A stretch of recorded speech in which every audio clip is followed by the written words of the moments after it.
ഇപ്പോൾ YouTube തുറന്നാലും Instagram തുറന്നാലും chef പിള്ളേൻ്റെ ഏത്തപ്പഴം കൊതപ്പിച്ചത് എന്നുള്ള റെസിപ്പിയാണ് എൻ്റെ ഫീഡിൽ കയറി വരുന്നത്.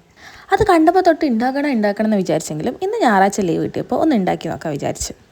സംഭവം ഉണ്ടാക്കാൻ സിമ്പിളായിരുന്നു, പക്ഷെ കഴിക്കാൻ അതിലേറെ സിമ്പിളായിരുന്നു. മധുരം ഇഷ്ടമല്ലാത്ത എനിക്ക് പോലും അത് ഭയങ്കര ഇഷ്ടമായി.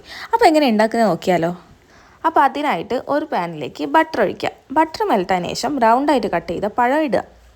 ഞാൻ 2 പഴമാണ് എടുത്തിട്ടുള്ളത്. എന്നിട്ട് അത് ഉടഞ്ഞു പോകാത്ത രീതിക്ക് ഒന്ന് ഇളക്കി കൊടുക്കുക. പിന്നെ ആ പഴമൊക്കെ കുറച്ച് സൈഡിലോട്ട് മാറ്റി വെച്ച് കുറച്ചുകൂടി ബട്ടർ ഇട്ട് അതിലേക്ക് പഞ്ചസാര ഇടുക. നമ്മൾ എത്ര പഴമാണോ എടുക്കുന്നത് അതിനനുസരിച്ച് പഞ്ചസാര ഇടുക. ഞാനൊരു 2 പഴം എടുത്തതിനെ കൊണ്ട് ഒരു 3 സ്പൂൺ പഞ്ചസാര ഇട്ടിട്ടുണ്ട്. എന്നിട്ട് അത് കാരമലൈസ് ചെയ്ത് വെക്കുക. ആ കാരമലൈസ് ചെയ്താവുന്ന സമയം കൊണ്ട് നമ്മൾ എന്ത് ചെയ്യണം, തേങ്ങാപ്പാൽ എടുത്തിട്ട് അതിലേക്ക് കുറച്ച് അരിപ്പൊടി ഇട്ട് അതൊന്ന് കട്ടിയാവാൻ വേണ്ടി വെക്കുക. എന്നിട്ട് കാരമലൈസ് ചെയ്ത ഷുഗറിലേക്ക് തേങ്ങാപ്പാലും അരിപ്പൊടിനെ മിക്സ് ഒഴിക്കുക. ശരിക്കും ഈ പാലിൽ ഈ പഴം കിടന്ന് വേകുമ്പോഴാണ് ഇതിൻ്റെ ടേസ്റ്റ് വരുന്നത്. അത് ആ പാലിൽ കിടന്നിങ്ങനെ ബെതുബിത നിന്ന് തിളച്ച് വരണം.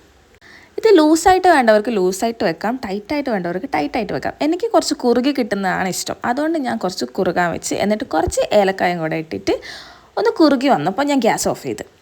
സത്യം പറഞ്ഞാൽ ഇപ്പോൾ ഒരു മണം വരാനുണ്ട്. ആ മണം കൊണ്ട് നമുക്ക് ഇരിക്കാൻ പറ്റില്ല, അത്രയ്ക്കും അടിപൊളിയാണ്. ഈ മഴയത്തൊക്കെ ഇരുന്ന് കഴിക്കുക എന്ത് രസമാണെന്നറിയോ.